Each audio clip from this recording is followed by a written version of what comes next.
Luar biasa sekali ya, semangatnya tetap dari tadi tuh nggak pernah luntur nih kayaknya Bener, ya. ya.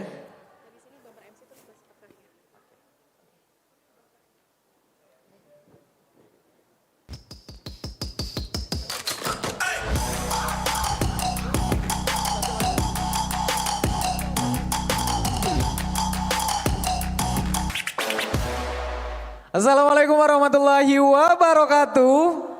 Wah lemes banget Zalfa. Kayaknya kurang semangat ya Bang Hasib ya. Iya, ini saya pantun dulu kali ya. Oke boleh silakan. Jalan-jalan ke Brastagi. Cakep. Saya ulangi sekali lagi ya. Ini harus kencang ya. Assalamualaikum warahmatullahi wabarakatuh.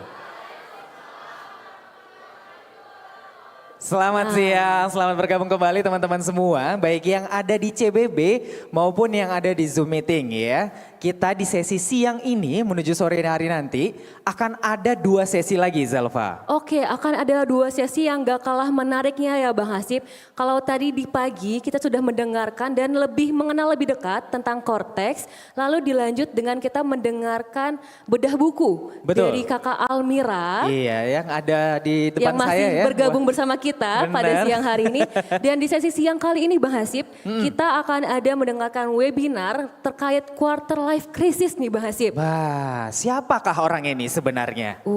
Kayaknya udah di spill ya, udah ada di Betul. poster-posternya yang mungkin kalau teman-teman sekalian udah mantengin di Instagram kami atau di platform lainnya sudah banyak poster terkait siapa nih narasumber pada siang hari ini. Benar ya, jadi narasumber kita ini memang salah satu penulis buku yang banyak banget ya. Mungkin teman-teman sudah baca ya, barangkali juga sudah banyak yang ngelotok gitu ya. Salah satu bukunya adalah Filosofi Teras. Oke, tapi sebelum itu Bang Hasib, Gimana tuh? izin mengingatkan bagi para peserta untuk dapat mengisi link daftar hadir dan survei pada tautan yang telah tertera nih nanti di layar kita. 1, 2, 3, tertera. Ya.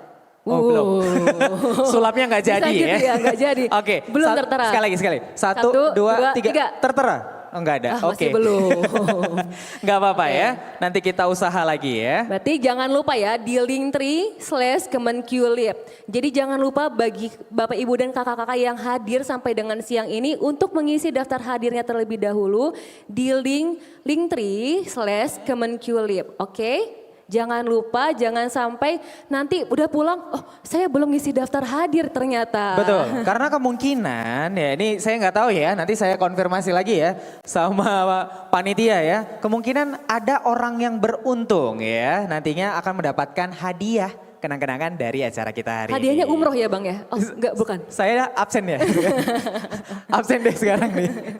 Oke, Zalfa, kalau tadi kan kita udah ngebahas banyak nih gimana sebenarnya dalam novel Home Sweet Loan itu kita ada banyak banget struggle-struggle di umur-umur 30-an tadi kata Kak Almira ya. Tapi kan sebelum umur 30-an kan kita pasti umurnya 20-an ya. Betul, nggak mungkin langsung loncat 30 ya Bang Hasib. Gak mungkin kan lahir tahu-tahu 30 gak mungkin dong. Betul. Nah kali ini di webinar kali ini kita akan lebih ngebahas bagaimana sih sebenarnya quarter life crisis. Betul, karena ini mungkin sangat relate banget ya quarter life crisis ini mungkin bagi Bapak Ibu dan teman-teman sekalian merasa yang lagi hidupnya ada di persimpangan jalan, persimpangan jalan antara karir yang belum jelas, lalu hidup yang penuh ketidakpastian. Saya lagi. Saya juga ya. Atau mungkin tekanan-tekanan dari kanan kiri atas bawah depan belakang, lengkap banget nih kayaknya. Oh iya lagi. Atau kayaknya hidupnya gitu-gitu aja ya. Betul, gak maju-maju dan gak mundur-mundur. Diem-diem aja gitu ya. Betul. Sepi-sepi aja gitu barangkali ya. Teman-teman ada yang merasakan itu ya. Betul, tapi jangan khawatir, jangan risau karena quarter life crisis ini merupakan fase hidup yang gak bisa dihindari Bang Hasib. Tetapi bisa dihadapi dengan bijak. Nah untuk itu langsung aja nih kita menyambut narasumber kita, tapi jangan lupa kita ada menayangkan video dulu nih sebelum kita memanggil narasumber kita. Mari kita simak video berikut ini. Pengembangan diri terpopuler di Indonesia, Filosofi Teras. Buku mega bestsellernya memenangkan penghargaan Book of the Year di Indonesia International Book Fair 2019 dan terus bertengger di top 10 buku terlaris selama 5 tahun hingga 2024. Peraih gelar MBA dari Melbourne Business School Australia tahun 2005 ini Menggeluti profesi sebagai brand marketer selama lebih dari 20 tahun. Pengalamannya kemudian dituangkan ke dalam buku ke-8-nya, Belajar Marketing, Belajar Hidup, yang baru dirilis Juli tahun 2024. Beri sambutan meriah untuk Henry Manampiring. Boleh tepuk tangan yang paling meriah buat Om Piring. Silakan Om. Silakan Om.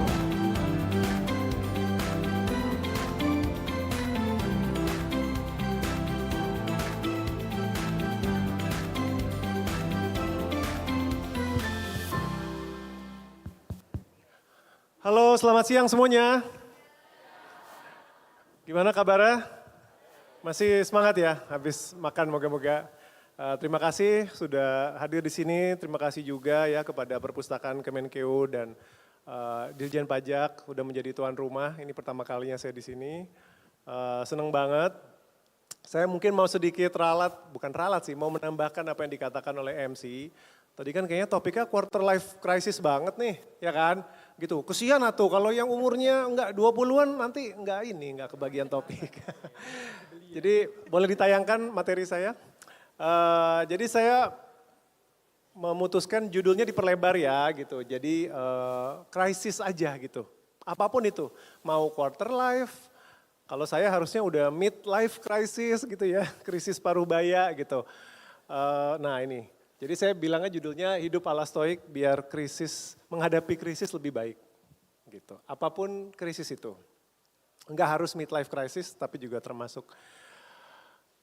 Ini saya menarik tadi ngelihat judul besarnya ya. Apa tadi judulnya? Generasi militan.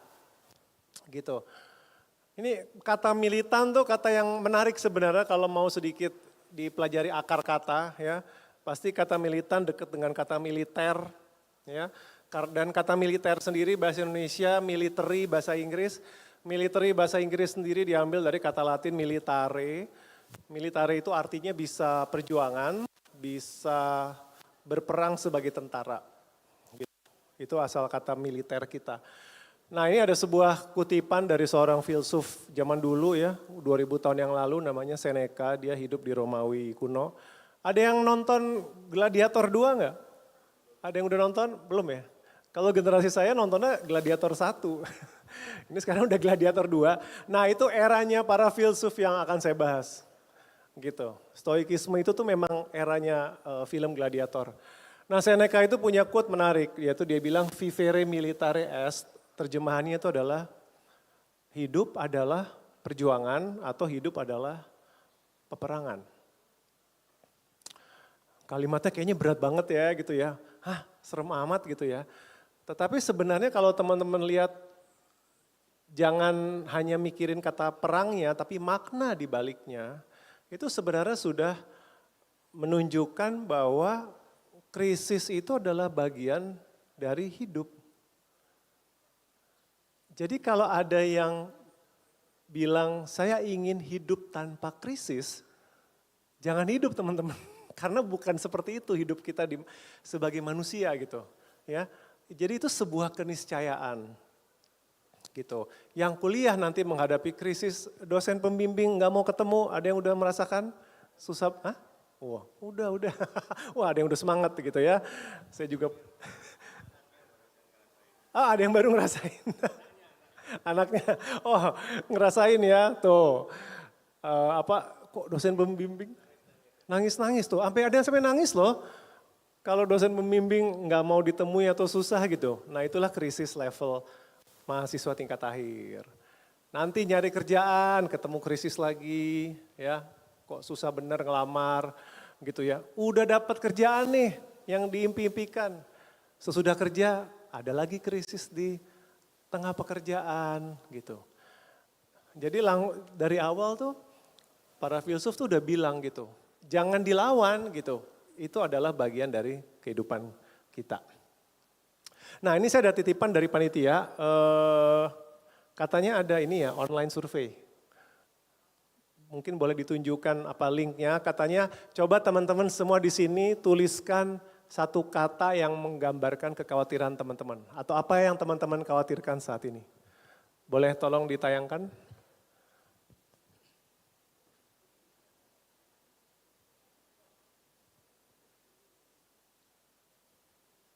Nah, coba ini pakai menti.com, nanti katanya hasilnya bisa langsung kita lihat. Mayoritas apa sih?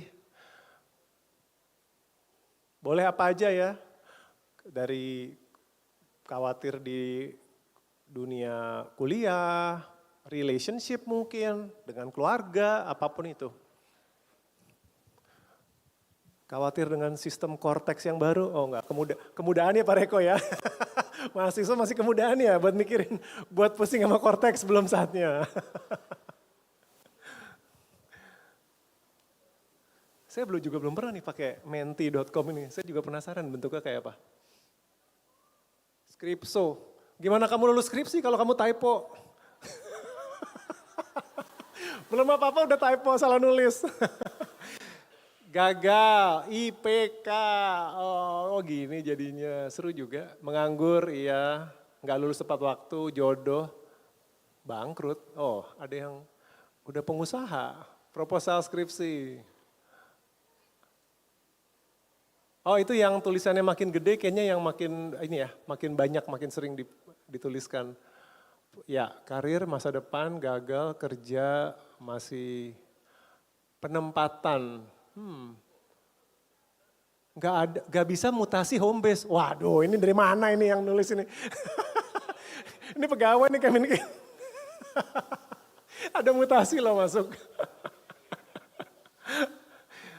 Akhirat, aduh, mati, oke, nggak apa-apa. Takut nggak tepat waktu, ya makanya jangan bangun kesiangan. Bayarin pinjol Bapak, aduh ini masa pinjol sampai di sini. Coba ini tolong ya, Bapaknya diajak bicara. Oke, kayaknya udah cukup. Oke, terima kasih. Tepuk tangan dulu dong buat semuanya nih yang udah curhat virtual.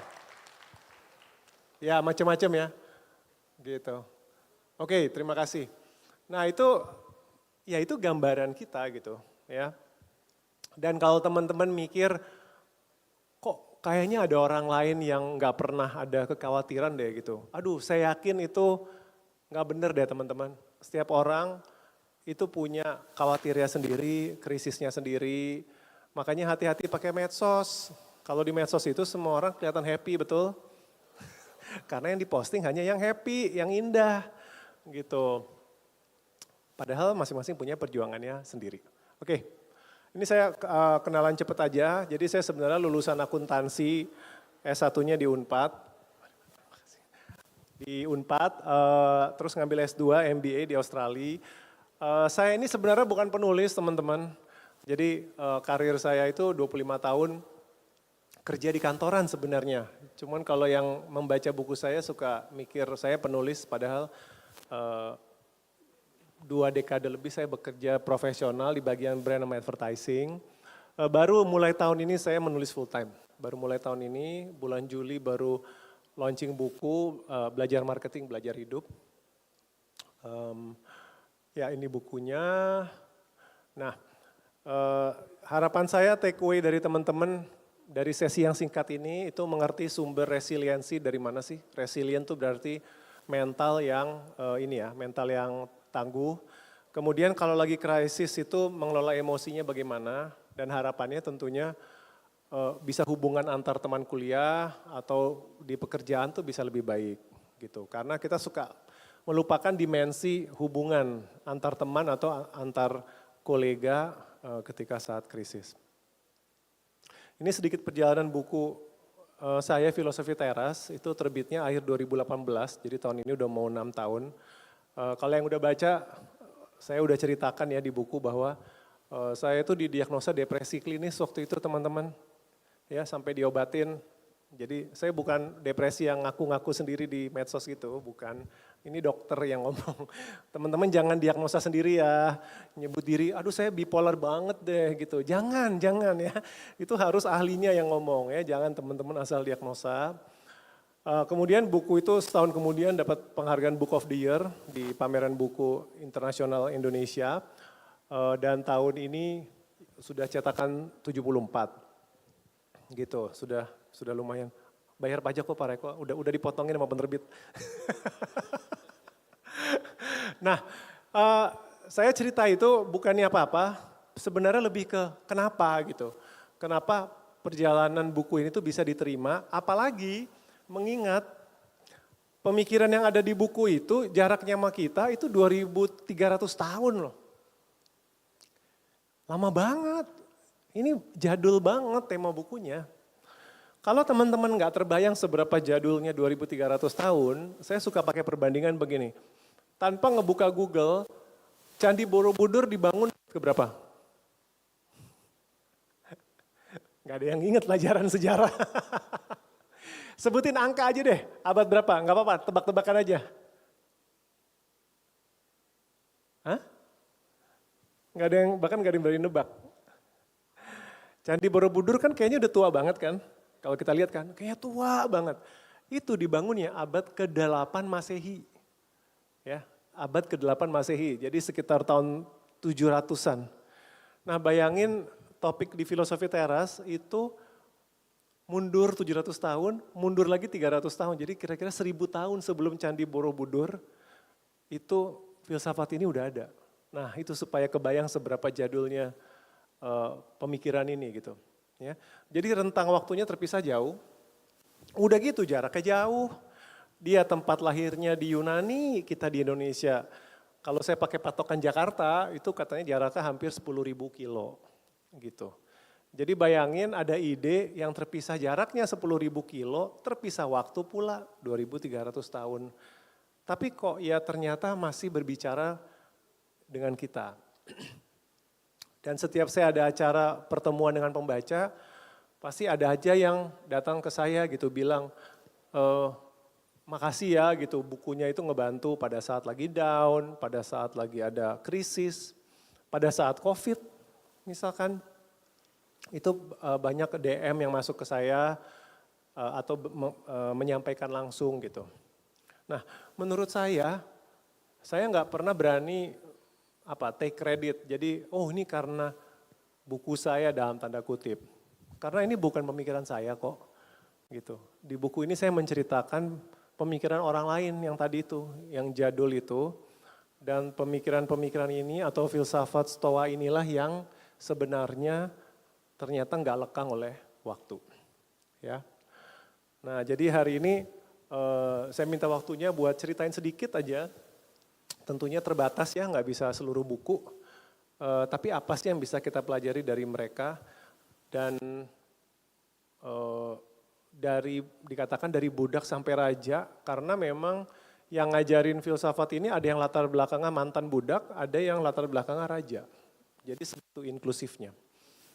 Oke, sebelum saya ke situ, saya mau meluruskan satu hal dulu. Mungkin ada yang takut gitu ya, masih ada yang takut dengar kata filsafat.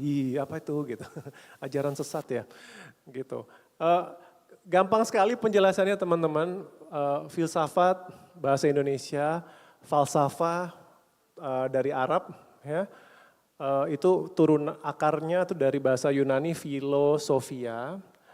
Philo artinya cinta. Sofia artinya kebijaksanaan. Udah, itu aja. Jadi filsafat artinya segala upaya kita mau menjadi lebih bijaksana. Kalau teman-teman di sini selalu berusaha jadi orang yang lebih baik gitu ya, mencari pengetahuan, bukan pengetahuan yang sifatnya teknis ya, kayak pengetahuan fakultas kedokteran, fakultas teknik, bukan gitu ya. Tapi saya tuh hidup tuh mau gimana sih yang lebih baik jadi orang gitu. Nah itu sudah berfilsafat sebenarnya. Di sini ada yang namanya Sofia nggak? Ada nggak? Nggak ada di ruangan ini atau malu-malu? Sofi ada nggak? Sofi atau Sofia? Enggak, saya ngomong gini karena yang namanya Sofia itu bebannya berat karena artinya bijaksana. Jadi kalau sampai namanya Sofia tapi enggak bijak tuh keberatan nama gitu ya. Oke, nah ini saya masuk sejarah sedikit cerita ya tentang stoikisme atau filsafat Stoa ini. Dia dimulai 300 tahun sebelum Masehi. Nah sebenarnya pendirinya itu awalnya pedagang loh. Seru ya, jadi dia awalnya pedagang namanya Zeno dan kisah hidupnya itu adalah dia pedagang pewarna tekstil gitu, pewarna baju. Terus teman-teman mikir kan di zaman Shopee dan TikTok ini apa hebatnya sih pewarna baju. Teman-teman harus ngerti, zaman dulu pewarna baju itu mahal banget. Karena bahan bakunya masih nggak ada pabrik. Gitu. Bahan bakunya itu biasanya dari alam. Gitu. Nah, Zeno ini membawa kargo itu pewarna warnanya biru keunguan. Ini saya dari tadi nyari jaket alma mater nih, jaket kampus nggak ada yang warnanya biru ungu, adanya biru aja sih. Gitu ya. Jadi ada warna yang biru keunguan, itu zaman dulu tuh paling mahal karena bahan bakunya itu dari kerang yang kecil-kecil terus diremuk gitu loh. Kalau kerangnya dihancurin dia ngeluarin cairannya tuh warnanya biru ungu, makanya warna itu hanya dipakai warna raja, saking mahalnya gitu. Nah bayangin si Zeno ini, dia bawa barang dagangan dari Siprus menuju Athena, kapalnya karam. Ya, kapalnya diceritakan karam, seluruh dagangannya ludes. Jadi teman-teman lihat, belum apa-apa, kisah hidup pendirinya itu memang ditandai dengan krisis. Gitu. Dan itu mungkin sebabnya filsafat ini sangat dekat dengan krisis. Nah, kalau zaman dulu kita terdampar di sebuah kota lain, itu nggak bisa pesen Grab atau Gokar teman-teman ya. Jadi yang namanya terdampar itu urusannya bisa panjang kagak balik-balik. Gitu, nggak ada Traveloka, ya nggak bisa pesen tiket kapal langsung, itu nggak ada teman-teman. Jadi yang terjadi ketika seseorang karam, jadinya dia luntang-lantung di kota tempat dia karam. Nah Alkisah, Zeno itu karena bakal lama terdamparnya, dia belajar filsafat juga pada sekolah yang namanya aliran sinik. Mungkin teman-teman tahu kata sinis ya, sinisme gitu. Tapi itu sebenarnya agak beda maknanya karena sinik di sini tuh dari kata signus artinya seperti anjing. Kenapa seperti anjing? Karena ini sekolah filsafat itu yang keras anti materi gitu. Ya, boro-boro punya iPhone gitu. Baju Uniqlo aja nggak boleh, Labubu tuh nggak boleh gitu ya. Nggak boleh punya, hidupnya tuh harus miskin, menggelandang. Jadi memang alirannya keras gitu. Nah Zeno itu belajarnya sama aliran yang hardcore dulu nih gitu. Nah ini ada kisah menarik waktu dia jadi murid. Jadi dikisahkan, dia oleh gurunya dapat tugas. Zeno sini, coba kamu bawa pot gede seperti ini. Kamu bawa isinya sup kacang, terus dia disuruh jalan-jalan muter-muter di pasar. Oke, disuruh pegang satu pot isinya sup kacang, disuruh keliling-keliling di pasar gitu. Kalau di sini tempat gaul di sini di mana? Di Jakarta. SCBD kurang gaul, M Block ya, anak muda saya nggak tahu di mana. Bayangin ada tempat kerumunan rame disuruh bawa sup. Nah Zeno itu malu banget. Nah pasti kan teman-teman bingung ya, kenapa malu ya bawa sup kacang? Nah ini memang ada konteks sejarah. Kalau saya baca konon karena sup kacang itu makanan orang paling miskin zaman di situ, zaman itu, gitu. Jadi dia disuruh ngebawa makanan orang miskin banget di tempat umum. Nah dia malu kan, karena dia malu dia ngapain? Kan baju orang zaman dulu kan kayak jubah-jubah gitu ya, tahu ya, gitu. Sama dia potnya itu diumpetin di dalam bajunya gitu supaya nggak kelihatan, curang ya gitu. Kalau mahasiswa sekarang curangnya pakai apa? Chat GPT kalau kalau murid filsafat zaman dulu pakai baju gitu diumpetin. Gurunya lihat kan, gurunya lihat disamperin di tempat umum, terus pakai tongkat, gurunya bawa tongkat gitu, dikepruk lah itu potnya sampai pecah. Kan potnya bukan stainless zaman dulu ya, potnya tanah liat. Sehingga berlumuran sup kacang lah Zeno. Terus Alkisah dia malu banget sampai lari teman-teman ya, udah gede malu karena bajunya berlumur sup kacang. Sama gurunya dia diteriakin, kamu kenapa lari? Kan tidak ada hal yang betul-betul buruk yang terjadi padamu. Resapi kata-katanya gurunya deh. Enggak ada hal yang betul-betul buruk terjadi pada kamu. Kamu tuh cuman ketumpahan sup kacang, kenapa larinya kayak gitu banget. Nah lihat nggak, satu pelajaran lagi tentang krisis yang diajarin oleh gurunya gitu. Kadang-kadang kita melebih-lebihkan sesuatu. Gurunya itu udah mau ngajarin dia gitu.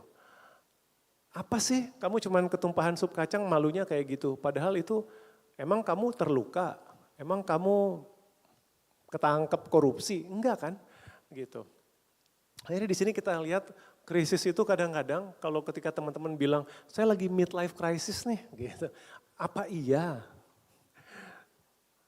Apa iya? Gitu. Hati-hati dengan pemilihan kata krisis. Harus ada buktinya. Nah ini kemudian sesudah dia belajar, Zeno ceritanya seneng banget sama filsafat, dia bahkan bikin sekolahnya sendiri. Nah sekolahnya dia itu dulu kalau nongkrong, kalau belajar kok nongkrong. Kalau belajar itu di sebuah area teras berpilar gitu di tengah kota Athena. Bahasa Yunaninya tempat teras berpilar itu stoa poikile. Jadi sebenarnya kata stoik atau stoa itu artinya teras atau beranda. Makanya saya ngerti ya kenapa judul buku saya Filosofi Teras. Karena teras itu adalah terjemahan dari stoik. Jadi kalau teman-teman di kampus bukannya kelar kuliah, bukannya langsung pulang malah nongkrong di teras kampus, teman-teman udah jadi anak stoik banget gitu. Ya, padahal cuma nongkrong di teras kampus gitu. Kalian lagi ngapain gitu? Nongkrong ya? Enggak Pak, kami filsafat sih. Kami orang teras. Ya itu asal mulanya. Nah itu ada sebuah quote dari beliau, dia katakan belakangan, perjalanan saya yang paling membawa kemakmuran justru saat terdampar. Ya, permainan kata yang menarik ya. Perjalanan yang paling makmur itu ketika saya karam gitu. Karena dia melihat belakangan krisis yang dia alami itu ternyata membawa kebaikan. Tapi nggak bisa kelihatan langsung pada saat itu gitu. Baru dia belakangan dia ngerti, oh saya ternyata mengalami ini supaya hidup saya jadi seperti ini. Jadi belajar sesuatu. Jadi mereinterpretasi ulang krisisnya menjadi sesuatu yang baik. Jadi kadang-kadang kalau teman-teman mengalami krisis beneran nih. Ya saat ini gitu ya. Ketemu dosen susah, lulus ada mata kuliah nggak lulus, pacara selingkuh mungkin, ya. Oh ini kok langsung ada yang bisik-bisik, dibilang pacara selingkuh. Nembak ditolak gitu ya. Itu kadang-kadang perlu, teman-teman mungkin nggak bisa ngelihat di saat ini gitu ya. Atau kalau orang kerja gagal promosi gitu ya, target nggak tercapai gitu. Kadang-kadang perlu waktu gitu untuk tahu maknanya ini apa. Pada saat itu mungkin, aduh ini bencana banget. Tetapi dengan sabar, kadang-kadang kita harus nanti baru melihat, oh maksudnya ternyata ada hal yang baik di balik itu, hikmahnya. Ya. Nah, itu tadi sedikit cerita tentang pendirinya. Nah, sekarang saya mulai masuk ke beberapa poin ajarannya. Apa sih yang konsep-konsep paling fundamental? Yang pertama, orang kaum Stoa itu percaya semesta itu ada akalnya, bernalar gitu. Ya, dan mereka sangat mengamini ya, Tuhan itu yang akal budi tertinggi itu ada di Tuhan, satu. Yang kedua, akal kita itu dikasih langsung sama Tuhan, gitu. Makanya mereka itu kenapa sangat rasional? Karena rasional itu justru sebagai bentuk ibadah sebenarnya. Karena kata mereka, kita dikasih Tuhan otak buat mikir, loh kok dia nggak dipakai gitu. Itu sama aja menghina yang ngasih. Gitu. Jadi kalau teman-teman lihat mereka orang-orang filsuf zaman dulu itu kenapa sih ribet banget? Bisa dilihat ada aspek spiritualnya sebenarnya. Gitu. Kami menghormati Sang Pencipta yang sudah memberikan akal. Makanya saya selalu bilang kalau ada yang bilang ini Om Piring jadi duta stoik, jangan pilih saya, pilihlah Cak Lontong saya bilang. Karena Cak Lontong yang selalu ngingetin kita untuk mikir. Saya nggak tahu Gen Z ini sekarang masih tahu Cak Lontong ya. Jadi konsekuensinya itu nalar itu harus dirawat, seperti merawat tubuh aja. Gitu. Dan makanya saya nggak suka nih sama nasihat, just follow your heart man. Pernah dengar nasihat itu nggak? Ya. Ikuti saja apa kata hatimu. Saya termasuk yang gak setuju teman-teman. Karena ngikutin hati itu bahaya loh. Gitu. Kalau nggak pakai akal ya. Kalau saya boleh merevisi, saya usulkan seperti ini bentuknya. Follow your heart, but consult your brain. Cie, ikuti hati boleh, tetapi konsultasi sama otak juga gitu. Biar lebih balance.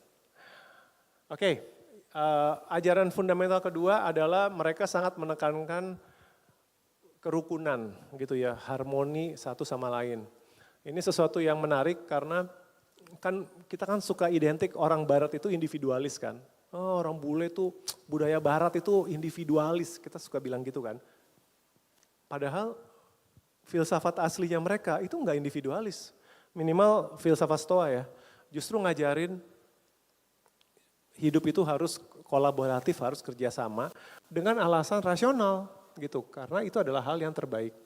Ini quote dari Kaisar Marcus Aurelius, seorang filsuf juga. Dia katakan, kita ini hidup tuh seperti gigi atas sama gigi bawah. Tangan kiri sama tangan kanan, kaki kiri sama kaki kanan.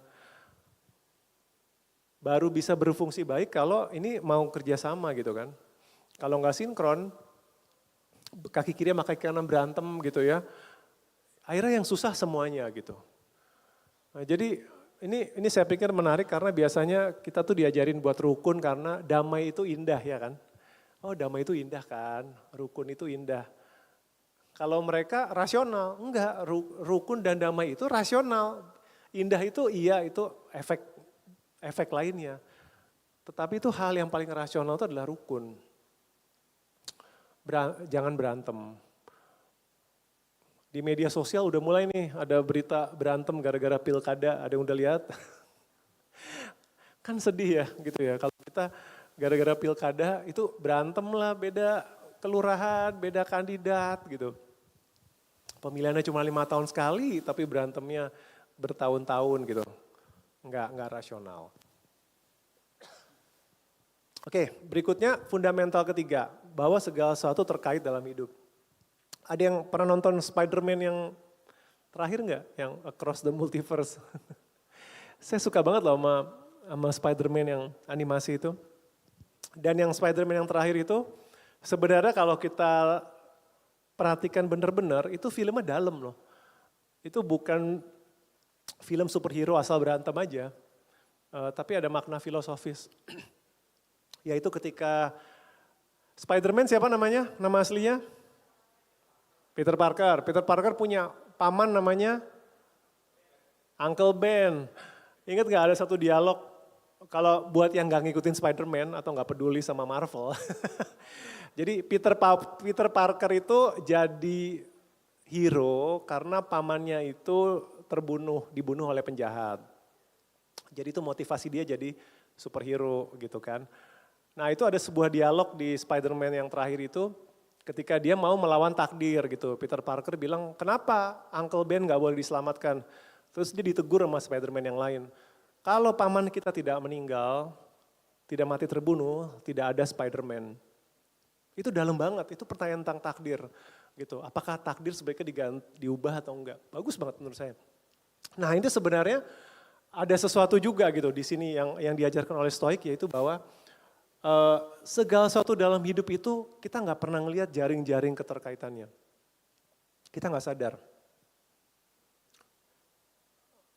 Ya, saya udah masukin video tapi ternyata, oke nggak penting. Jadi video ini saya ceritain aja, nih videonya orang bule gitu di TikTok, dia tuh cuma cerita begini loh. Untuk saya bisa hadir, untuk teman-teman bisa hadir saat ini di dunia, teman-teman perlu 2 orang tua, betul? Teman-teman perlu 4 kakek nenek. Teman-teman perlu 8 kakek nenek buyut. Naik lagi tuh, teman-teman perlu 16 generasi ketiga. 32, 64. Sampai videonya menarik sih, dia cuma ngomong aja. Sampai dia bilang, dalam 16 generasi untuk teman-teman bisa hadir hidup sekarang, itu perlu ada 4096 nenek moyang yang entah bagaimana bertemu gitu ya, beranak pinak sampai turun ke jadi teman-teman. Satu aja dari 4096 itu gitu ya, meninggal muda gitu ya, atau sebelum melahirkan keturunan ketabrak, itu teman-teman gak ada di sini. Dan pemikiran itu luar biasa loh. Untuk membayangkan kita di sini itu butuh banyak prasyarat gitu. Boleh kembali ke, bahkan ini moga-moga fotonya bener ya gedung ini. Bener ya. Bahkan teman-teman nih detik ini nih dengerin saya, teman-teman kebayang gak sih banyak banget proses atau peristiwa yang harus terjadi. Teman-teman mungkin mikir, saya kan di sini atas kemauan saya gitu. Atau dipaksa kampus sih, atau diundang sama Kemenkeu gitu ya. Tapi coba teman-teman mikir, teman-teman bisa ada di sini karena sehat kan? Mungkin ada temennya yang udah berencana datang tapi nggak bisa, mendadak sakit atau mendadak terhalang. Teman-teman enggak. Teman-teman bisa hadir di sini karena diundang oleh Kemenkeu. Ada banyak teman-teman kampus lain yang bukan Renjani, yang nggak ada hubungannya, nggak tahu apa-apa soal event ini, nggak tahu. Untuk detik ini terjadi, saya harus waktunya ada. Bisa jadi waktunya saya tadinya udah di booking buat acara lain dan saya berhalangan. Tapi saya ada. Saya bisa tarik mundur lagi nih. Untuk teman-teman bisa ada di sini, teman-teman harus lahir di Indonesia. Orang Australia nggak ada event saya. Iya kan? Gitu. Dan seterusnya dan seterusnya. Jadi lihat sebuah momen sederhana mendengarkan seminar atau webinar aja, itu rantai peristiwanya itu panjang banget. Gitu ya. Nah, maksudnya apa sih? Nah, nanti saya akan jelaskan buat apa kita mikirin rantai peristiwa panjang ini. Oke, ini yang pertama ya, saya summary dulu. Tadi yang pertama, selalu berpikir rasional. Dalam menghadapi krisis jangan cuma ngikutin hati. Tadi juga saya jelaskan bahwa buat mereka tuh bermusuhan itu nggak rasional. Ya, kita butuh satu sama lain. Berdebat boleh, berbeda pilihan boleh, pilkada gitu ya, apapun lah itu. Tetapi kalau sampai kita konflik gitu, yang rugi keseluruhan masyarakat juga, nggak rasional. Dan ini, jadi orang Stoa itu tidak percaya ada peristiwa ujuk-ujuk. Aduh, ujuk-ujuk tuh nerjemahinnya apa? Ujuk-ujuk tuh bahasa apa sih? Sunda apa Jawa? Kita kan suka bilang ujuk-ujuk terjadi gitu ya, tiba-tiba terjadi. Itu mereka nggak percaya gitu. Nggak ada yang tiba-tiba gitu. Itu semua kalau ditarik tuh ada rantai peristiwa belakangnya. Artinya, kalau kita merasa ada peristiwa buruk terjadi, itu jangan dipikir, kok saya diazab ya, gitu. Ini saya doang yang diincar sama Tuhan atau apa gitu. Itu namanya kegeeran teman-teman, ya. Karena memang itu harus terjadi gitu, rantai peristiwanya itu harus terjadi seperti itu. Saya misalkan meminjam peristiwa naas, ada yang ingat kecelakaan di Cipularang? Ya, serem ya, gitu ya, ada satu korban tewas. Nah, itu kan nggak ujuk-ujuk. Kalau teman-teman mau ditarik lagi, peristiwa itu bukan terjadi pada hari itu dan karena hujan. Gitu. Orang memaki-maki supirnya, apa kabar dengan perusahaan truknya yang nggak pernah merawat truknya itu sampai remnya blong. Lihat nggak? Gitu. Sebuah peristiwa itu ada rantai peristiwanya panjang. Kalau teman-teman suka ngikutin, kalau di Netflix tuh ada dokumenter kecelakaan pesawat terbang, ya. Itu tuh dijelasinnya kecelakaannya hari apa, tapi pencetusnya tuh kalau ditarik tuh, wah bisa panjang ke belakang gitu. Ya.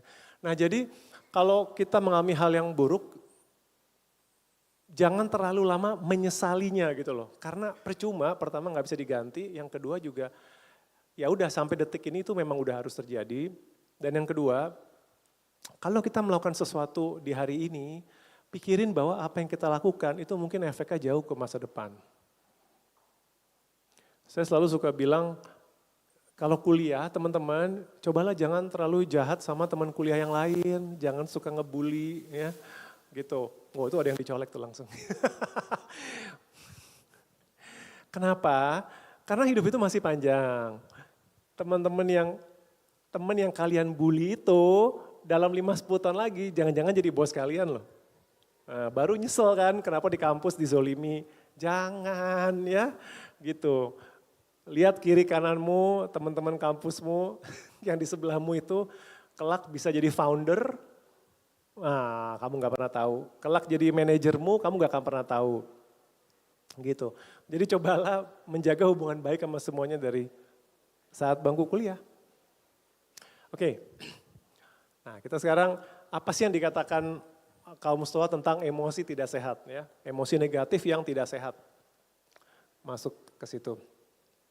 Kira-kira ini enggak sih kalau kita memikirkan tentang akal sama emosi ini enggak yang terbayang? Ada yang namanya hati, ada yang namanya otak terus berantem, ya enggak? Gitu kan? Aku tahu aku seharusnya tidak mencintainya, tapi hati tidak bisa dilawan. Gitu kan? Selalu kita gambarkan kayak akal sehat terus berantem sama emosi atau hati. Ini sampai ada komiknya nih, ini juga komiknya lucu sih. Itu komiknya otak sama jantung kan. Kalau orang Inggris kan bilangnya heart. Heart itu kan bukan hati, sebenarnya kita salah terjemahan. Saya bingung kenapa kita bilangnya patah hati. Kita bukan patah hati, kita patah jantung harusnya heartbreak. Patah hati itu sakit liver, hepatitis teman-teman. Gitu ya. Nah, kalau buat orang Stoa, buat mereka nggak ada tuh pertengkaran antara hati sama akal tuh buat mereka nggak ada. Bahkan mereka bilang, kalau kita ada emosi yang nggak sehat, itu sebenarnya datangnya dari nalar yang sesat. Menarik ya. Saya ulang ya, kalau teman-teman merasa galau, marah yang berlebihan, sedih banget gitu, emosi yang nggak sehat, itu malah yang harus dicek nalarnya. Karena kata mereka, nalarmu mungkin ada yang sesat. Nah ini perubahan paradigma yang luar biasa. Karena biasanya kita memperlakukan emosi itu seperti emosi aja gitu. Nggak tahu, saya marah-marah aja, saya kesel digituin. Atau saya sedih diginiin. Kita fokus pada perasaannya. Tapi kalau para filsuf itu bilang di balik perasaan itu, kamu pasti ada jalan pikir tertentu yang harus dicek. Karena kemungkinan besar enggak benar gitu. Sesat nalar yang pertama misalkan gagal memahami apa yang tidak dibawa kendali kita. Ya, ini ada kutipan dari Epictetus, sebagian hal ada di bawah kendali kita, sebagian hal tidak di bawah kendali kita. Yang betul-betul di bawah kendali kita itu free, merdeka. Tapi yang tidak di bawah kendali kita, hati-hati karena mereka bisa memperbudak kita. Wah ini puitis tapi maksudnya apa? Mendingan dijelasin. Ini yang disebut dengan dikotomi kendali. Dikotomi artinya membagi dua. Jadi segala sesuatu dalam hidup itu bisa dikelompokkan dalam salah satu ini aja, dua ini. Yang pertama apa yang dibawa kendali kita? Daftarnya adalah opini kita, pikiran, keinginan, sama tindakan kita. Udah itu aja. Sependek itu daftarnya. Sisanya yang gak termasuk di sebelah kiri itu masuk semua di sebelah kanan atau tidak di bawah kendali kita. Yang paling gampang ya cuaca, ya ekonomi gitu ya. Kita udah punya pengambil kebijakan udah oke banget, itu Israel bikin masalah di Timur Tengah, nanti efeknya kemana-mana gitu ya. Bencana alam, COVID misalkan terakhir ya. Nah orang lain, semua orang lain itu tidak di bawah kendali kita. Teman kuliah, kolega, atasan gitu. Pasangan, ya sering kita lupakan pasangan itu orang lain. Buat teman-teman Gen Z saya nambahin ini nih, bacot netizen. Bacot netizen itu jelas tidak dibawa kendali ya, gitu. Hati-hati karena bacot netizen ini kadang-kadang yang jadi sumber quarter life crisis teman-teman. Baca postingan, usia 25 tahun sudah harus punya tabungan 25 miliar. Bacotmu. Tapi teman-teman terus galau gitu kan, gitu. Usia 28 harusnya sudah menikah gitu. Bacot netizen, tapi sama teman-teman terlalu dipikirin. Akhirnya bikin krisis sendiri. Ya. Nah, reputasi dan karir kita setuju nggak bahwa ini tidak dibawa kendali kita? Atau ada yang mau protes? Enggak dong, itu dibawa kendali saya. Hah? Setuju nggak? Reputasi dan karir tidak dibawa kendali kita. Bingung nggak? Hah? Setuju bahwa itu tidak? Nggak ada yang mau protes keras, nggak bisa. Pilihan karir tuh pilihan saya sendiri bos, gitu. Yang kerja saya kok, berarti dibawa kendali saya dong. Nah ini mungkin kalau teman-teman belum kerja, belum bisa mengalami, tapi mungkin saya ganti sedikit deh. Reputasi dan pencapaian akademik. Pencapaian akademik teman-teman, lulus IPK itu sepenuhnya di bawah kendali teman-teman enggak? Yakin? Belum pernah ini ya ketemu dosen yang saya sama Pak Reko di depan nih, kita pernah kuliah apa? Yang semua nilainya pasti C. Jadi kami ada mata kuliah dulu namanya ekonomi pembangunan. Antara yang belajar sama yang gak belajar, percayalah nilainya adalah C. Dan itu paling tinggi. Dan saya bodohnya ngulang lagi. Dengan naifnya saya mengira saya bisa merubah nasib saya. Gue ngulang kok, dapat C lagi sama dosennya. Nanti teman-teman akan lihat gitu ya, masalah skripsi, masalah nilai, itu dalam banyak hal di luar kendali teman-teman loh. Di bawah kekuasaan dosen dan fakultas kadang-kadang. Jadi enggak 100% di bawah kendali kita. Harta kekayaan oleh orang Stoa dibilang tidak di bawah kendali kita sepenuhnya. Ya bisa ditabung, investasi, tapi nanti salah beli saham boncos gitu kan. Atau krisis ekonomi kita nggak tahu menimpa di luar kendali kita. Kok mati? Oh enggak. Dan terakhir kesehatan kita, sebelum COVID saya kalau menyampaikan ini banyak orang protes gitu ya. Kan kesehatan itu kita yang ngatur, jaga makan, olahraga, tidur. Udah deh habis itu COVID menghantam dan kita baru menyadari bahwa iya kita nggak bisa sih 100% mengusahakan kesehatan kita gitu. Ternyata benar mereka di luar kendali. Nah, coba teman-teman lengkapi kalimat-kalimat di depan di dalam hati aja ya teman-teman. Coba deh, lengkapin kalimat-kalimat berikut. Maaf.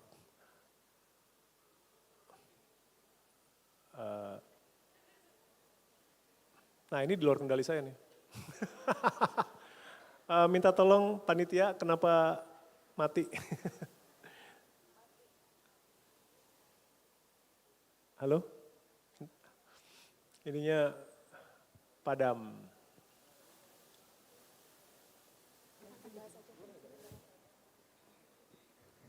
Enggak sih, enggak loading. Oke, sebentar Iya, ya. iya. Ini kayaknya lagi ada kesalahan teknis nih ya, Mas. Benar. Sambil tadi nggak ngeh ya, soalnya lagi baca-baca bukunya juga. Masih megang ini jadi langsung ke bawah di depan. Jadi bingung ya, nggak apa-apa ya Om Piring ya. Pas, nggak apa-apa, pas lagi. Nah ini bukti, ini praktek langsung. Karena ada krisis ya, benar. Itu dia. Krisis beneran.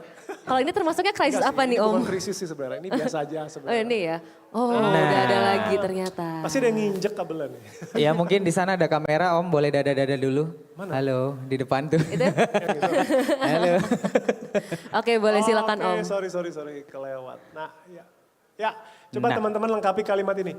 Saya akan lebih bahagia jika, saya akan lebih tenang jika, titik. Saya tidak akan sering marah-marah, jengkel jika, titik. Saya akan lebih sabar jika, dalam hati aja.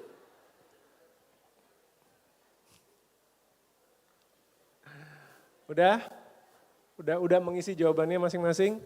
Nah, boleh nggak saya tebak, teman-teman ngisinya kebanyakan dengan hal-hal yang di luar kendali teman-teman. Benar kan? Saya lebih bahagia jika ini gebetan saya nembak saya cepetan gitu kan. Atau saya lebih bahagia kalau dosen saya nggak killer gitu. Saya nggak akan lebih sering marah jengkel kalau istri saya lebih pengertian gitu. Atau anak saya jangan berisik gitu ya. Saya akan lebih sabar kalau pengemudi di jalan raya lebih tertib. Tapi inilah potret kita kok. Inilah potret kita bahwa kita menyerahkan emosi kita kepada pihak luar. Dan itu kata mereka absurd gitu ya, karena kita membiarkan sedih, senang, marah kita itu diatur sama yang orang luar, pihak lain lah, atau pihak eksternal gitu. Sosial media lagi apa, teman-teman emosi. Berita politik lagi apa, marah-marah. Dan itu yang kata Marcus Aurelius, teman-teman tuh ditarik ke sana kemari kayak boneka, beneran. Gitu. Dosen ngomong apa happy, dosen ngomong apa sedih. Orang tua bilang apa senang, orang tua bilang apa sedih. Kita kayak boneka gitu. Dan itu buat mereka memprihatinkan gitu. Emangnya teman-teman nggak bisa ya punya kestabilan emosi sendiri? Bisa, kalau kita menyadari, menerima bahwa banyak hal itu di luar kendali kita. Masalahnya kita mau mengontrol sih, makanya kita marah-marah gitu. Ya. Nah jadi kata mereka kalau teman-teman mau betul-betul tenang saat krisis, lihat bahwa krisis ini di luar kendali saya atau di bawah kendali saya. Kalau kemungkinan besar di luar kendali, ya udah gitu. Ikhlas gitu, mau diapain lagi, nggak akan bisa mengubah apa-apa. Nah jadi, tapi terus gimana dong? Kan kuliah saya yang kerja, ya kan? Atau karir saya yang berusaha. Nah itulah kenapa kita kemudian dipisahkan di karir, relationship, atau kuliah. Ada hal-hal yang dibawa kendali kita, ada yang nggak dibawa kendali kita. Karena teman-teman masih muda, saya pakai relationship lah ya. Cie. Relationship, yang dibawa kendali kita apa? Kita mencintai sama setia pada pasangan, betul? Itu pilihan kita dong. Tapi pasangan kita mencintai kita, pasti sama kita, dibawa kendali kita enggak? Enggak. Makanya curhatan yang paling aneh adalah curhatan yang seperti ini. Saya sudah setia sama dia, tapi kenapa dia selingkuh? Itu tuh irasional, jelas lihat enggak logisnya. Setiamu pada pacarmu tidak ada hubungannya sama setia pacarmu pada kamu. Dua hal yang berbeda. Ya. Ini semua baru nonton ini kali, Ipar Adalah Maut atau Layangan Putus. Itu Jaka Sembung tuh, gitu. Kenapa dia selingkuh padahal aku setia padanya? Ya bisa aja, karena dia nggak dibawa kendali kamu. Ya, yang kamu bisa adalah mencintai dia betul, gitu. Coba berikutnya, misalkan pekerjaan atau tugas kuliah deh, saya ganti ya. Dibawa kendali kita apa? Ya teman-teman ngerjain tugas saya yang bagus, data yang digunakan baik, mencoba mengajak teman sekelompok dengan dengan baik gitu. Tapi menjamin nggak tugasnya nilainya tertinggi? Enggak. Ada banyak faktor yang di luar kendali. Tapi minimal teman-teman bisa kerjain yang kiri. Promosi karir oke sama aja. Misalkan kesehatan ya, udah jaga kesehatan segala macam tidak menjamin bebas penyakit. Teman-teman yang suka ikut tim olahraga bertanding, ya teman-teman bisa melakukan latihan, ya. Istirahat yang cukup, tapi ngejamin menang enggak? Enggak, ya. Ngelawan Jepang, ngelawan Bahrain gitu ya. Udah usaha terbaik sih, tapi ya kalah juga gitu. Nah, yang mereka mau ajarkan tuh fokus ke yang sebelah kiri, yang dibawa kendali teman-teman. Kemudian outcome-nya itu harus belajar legowo, ikhlas, let it go. Bukan berarti apatis ya, ingat loh, kalau apatis bahkan yang sebelah kiri kita nggak ngerjain. Dan teman-teman lihat nggak, sebenarnya kalau yang sebelah kiri itu dikerjain sungguh-sungguh, kira-kira nih probabilitas yang kanan naik atau enggak? Naik juga, nggak menjamin. Gitu ya, kuliah rajin, ngerjain tugas rajin tidak menjamin nilainya bagus, tetapi tidak kuliah rajin dan tidak ngerjain tugas, udah pasti ngejamin hasilnya jelek. Kecuali teman-teman ada ordal, itu saya nggak tahu. Gitu. Tapi kalau kita mekanismenya fair, ya udah, yang sebelah kanan biasanya mengikuti yang kiri. Oke. Jadi bicara krisis, sebenarnya krisis itu tidak terhindarkan kadang-kadang, tapi yang lebih penting respon kita terhadap krisis itu sebenarnya lebih penting daripada krisis itu sendiri. Oke, pertanyaan berikut. Di mana atau apa, siapa dan apa pabrik hoax dan fake news terbesar menurut teman-teman? WA Group, enggak. Biasanya sumber hoax sama fake news di mana? TikTok. WA orang tua. Hati-hati WA orang tua ya. Kalau bapak-bapak kayak saya tuh udah ada WA RT teman-teman. WA bapak-bapak RT itu suka beredar juga tuh. Oke, tadi sebenarnya agak spoiler sih slide-nya. Karena jawaban yang saya mau tuh sebenarnya pabrik hoax sama fake news terbesar itu kepala kita sendiri. kepala kita sendiri. Setiap hari kita memproduksi, dalam tanda kutip ya, hoax atau fake news.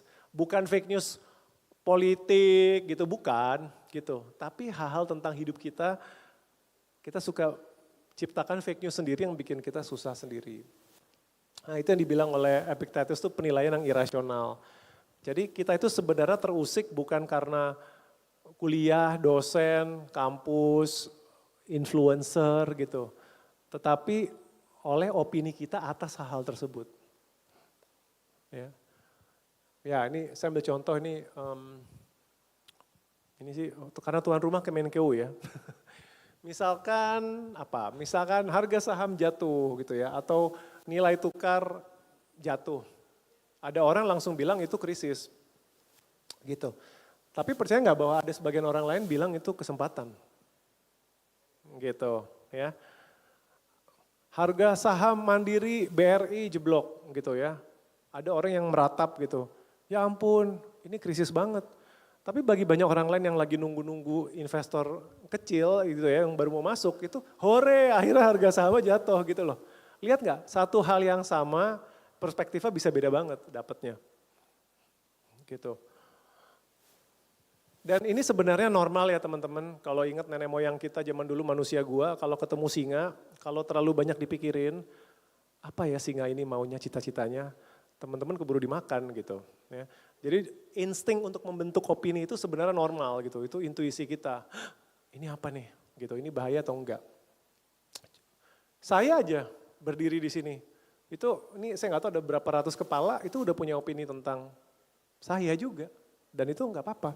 Ya, dan opini-opini itu nanti membuat teman-teman jadinya berbuat atau merasakan sesuatu gitu. Merasakan sesuatu dulu, baru karenanya tindakan. Contoh, di antara teman-teman, aduh nih orang di depan siapa sih nih, ngebosenin banget gitu. Kalau teman-teman udah punya opini kayak gitu, ya rasanya bosen, tindakannya main HP gitu kan. Nah ini yang main HP langsung langsung merasa gitu kan. Tapi main HP-nya itu muncul dari opini gitu. Ya sama lah kalau teman-teman di kelas yang membosankan gitu ya. Kalau teman-teman beropini bahwa ini ngebosenin, ini gak ada gunanya. Nanti ngikutin tuh tindakannya. Nah sebenarnya apa yang terjadi teman-teman? Jadi kata kaum Stoa sebenarnya ada satu pintu gerbang yang kita jarang tahu bisa dipakai. Yang saya warnain merah, itu namanya assent, bahasa Inggris, artinya pengiyaan. Sederhana aja, sebenarnya opini teman-teman itu ada proses persetujuannya kalau mau. Teman-teman boleh menyetujui ini benar atau enggak. Sayangnya ini enggak pernah dipakai, gitu. Nah ini mereka mengajak, coba dipakai deh, gitu. Ya. Jadi kalau ada opini, kalau opini itu enggak diperiksa, itu berbahaya teman-teman. Jadi kalau teman-teman membaca sebuah, misalkan gini deh, teman-teman ngirim WA ke pacar, terus 4 detik nggak dibales. Terus pikiran pertama apa? Pacar gue selingkuh. Ada yang kayak gitu? Ngirim WA dihitung 1, 2, 3, 4, nggak di-reply, oh selingkuh. Itu kan opini kan, gitu. Padahal kalau mau bisa dicek sebentar, ada kemungkinan lain nggak dia nggak ngebales, lagi nyetir, lagi naik motor, lagi ngomong sama dosen, ya kan? HP-nya dicuri, gitu. Ada berjuta kemungkinan selain dia selingkuh. Salah satunya bisa aja dia selingkuh sih. Tapi itu cuma salah satu gitu. Nah itu yang disebut assent itu adalah teman-teman harusnya menguji opini ketika muncul. Apapun itu. Dosen nggak pernah mau ketemu saya berarti dosennya sentimen sama saya. Ada yang pernah kepikiran kayak gitu? Langsung personal gitu. Buktinya ada atau enggak? Jangan-jangan enggak ada, jangan-jangan beliau memang sibuk beneran. Tapi terus teman-teman merasa sedih karena opini itu enggak pernah diuji, enggak pernah dicek. Ya. Nah opini tentang krisis itu seringkali keliru dan enggak ada buktinya. Ini ada beberapa contoh cara pikiran yang salah, all or nothing tuh begini. Kalau saya enggak dapat semua itu berarti saya gagal. Maksudnya gini, kalau saya tidak lulus dalam 7 semester dengan IPK cum laude, berarti saya mahasiswa yang gagal. Itu all or nothing, jadi kamu tuh maunya dapat semua atau enggak. Kalau saya nggak dapat pekerjaan di Kemenkeu gitu ya, berarti saya sudah gagal sebagai mahasiswa misalkan. Nah itu pola pikir yang destruktif gitu, karena harus dapat semuanya yang kita mau atau semuanya dianggap gagal. Kata siapa? Itu kan irasional. Overgeneralization, jadi menggeneralisir sesuatu gitu, ya. Semua cowok bajingan gitu, itu menggeneralisasi gitu. Ada kok cowok baik seperti Pak Reko misalkan, gitu ya. Gitu. Tapi kita sering nggak kayak gitu, ya? Ada pengalaman buruk sama satu orang atau apa tertentu langsung ini semuanya mereka jelek. Itu irasional dan itu bikin kita krisis sendiri. Mind reading nih yang paling bahaya. Mind reading itu kita mengira kita bisa membaca pikiran orang lain. Sangat-sangat bahaya di pekerjaan atau bahkan di kuliah gitu. Kita yakin bahwa si atasan kita ini sentimen sama saya atau benci sama saya atau orang itu bersekongkol. Itu muter sendiri tuh di kepala tanpa bukti, tanpa apapun. Dan diiyain aja. Seringkali konflik antar masyarakat juga terjadi hanya gara-gara saling tuduh yang nggak pernah dicek gitu. Makanya ada istilah tabayun ya Pak Rako ya, istilah klarifikasi gitu loh daripada ini sendiri gitu ya, pusing sendiri dengan prasangka sendiri. Ini ada quote bagus, sesungguhnya bukan kematian, sakit, dikucilkan, dan hal-hal lain yang memengaruhi tindakan kita, tapi opini kita tentang hal-hal tersebut. Jadi topik ini kan dikatakan tentang krisis tadinya, nah hati-hati juga dengan mengucapkan label krisis. Saya sudah midlife crisis, enggak, teman-teman tuh lagi hidup normal aja sebagai usia 20-an. Saya tadi ngobrol sama Pak Reko, kenapa waktu kami di usia 20-an, kami nggak ada istilah quarter life crisis. Itu istilah baru muncul 15 tahun terakhir kali. Zaman dulu nggak ada yang menyebut quarter life crisis. Midlife crisis ada, namanya krisis paruh baya. Itu jatahnya saya ya, kalian jangan ambil. Itu jatahnya saya, di usia saya harusnya saya mengalami krisis paruh baya, itu betul. Tapi dulu krisis seperempat baya itu nggak ada teman-teman. Gitu. Jadi pesannya adalah hati-hati karena mungkin itu cuma buatan aja gitu, lebay. Dan hidup teman-teman tuh sebenarnya normal. Tetapi kadang ngeliatin medsos, bacot netizen tadi, terus merasa gagal, merasa nggak cukup. Ya, ingat teman-teman nggak bisa mengendalikan itu semua. Ada yang nonton film The Pope Exorcist nggak? Nggak terlalu ngetop, tapi saya ceritain. Ini Russell Crowe aktornya. Ini cerita tentang pastor yang spesialis mengusir setan gitu. Jadi nggak semua pastor boleh ngusir setan. Itu ada sertifikasinya sendiri ya, ada program khusus gitu. Nah, film ini menarik karena adegan pembukaannya itu dia dipanggil karena ada anak cewek kesurupan gitu. Orang tuanya yakin ini kesurupan setan gitu kan. Gitu. Nah, saya baru tahu bahwa kalau pastor pengusir setan itu dipanggil, kalau dia datang, dia ketemu orang yang kesurupan, itu nggak langsung didoain. Apa yang dilakukan pertama-tama? Mastiin dulu ini benar kesurupan atau kagak. Karena kata dia ini banyak banget yang kasus yang sebenarnya caper. Beneran caper gitu. Antara caper atau sebenarnya masalah kejiwaan. Harus diantar ke psikiater, bukan manggil dia. Itulah tugas pertama dia.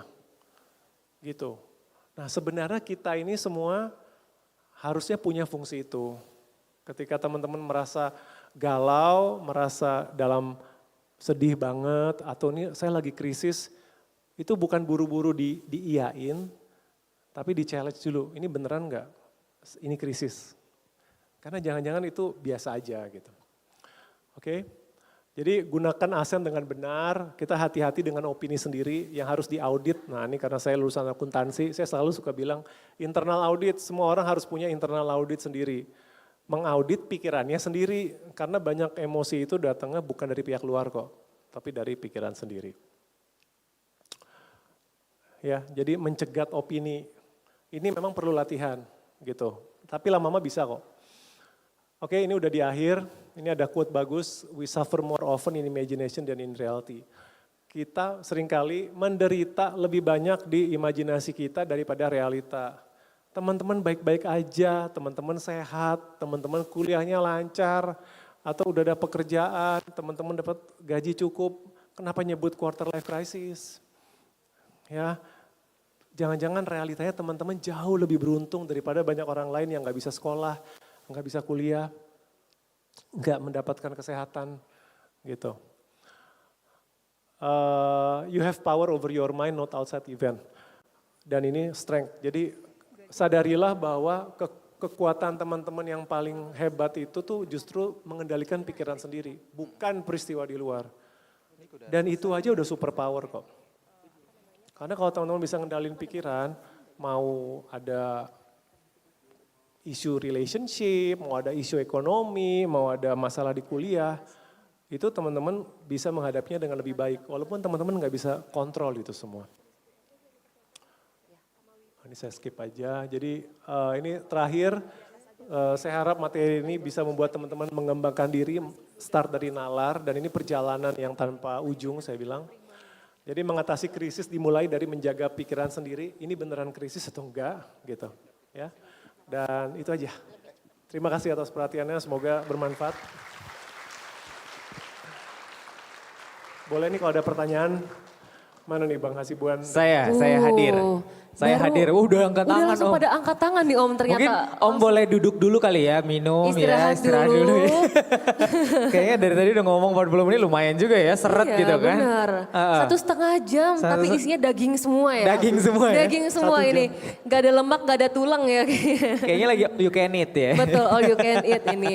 Oke, gimana nih Zalwa? Oke-nya bareng lagi ya. Iya, ini kita Sekali lagi. langsung. Oke. Gak bareng jadinya. Nah, boleh kita sekarang sesi tanya jawab ya. Jadi tadi udah dipaparin sama Om Piring. Nah, sekarang kita mau tampung 3 pertama dulu ya. Boleh resennya? Banyak. Langsung ini ramai Banyak. sekali ini kayaknya Oke, ya. kita bagi-bagi ya. Satu dari sini, Sisi kanan. satu dari sana. Yang itu yang mbak-mbak paling depan kacamata. Oke. Iya, sama kamu mbak. Yang ini nih. Oh Yang ya mana udah, tuh? yang itu dulu deh. Udah dekat mic. Sabar ya mbak. Sebut Nanti akan ada sesi nama ya. berikutnya nih. Boleh disebutkan Benar. nama dan asalnya dari kampus mana. Oke, Oke, silahkan. sebelumnya Assalamualaikum warahmatullahi wabarakatuh.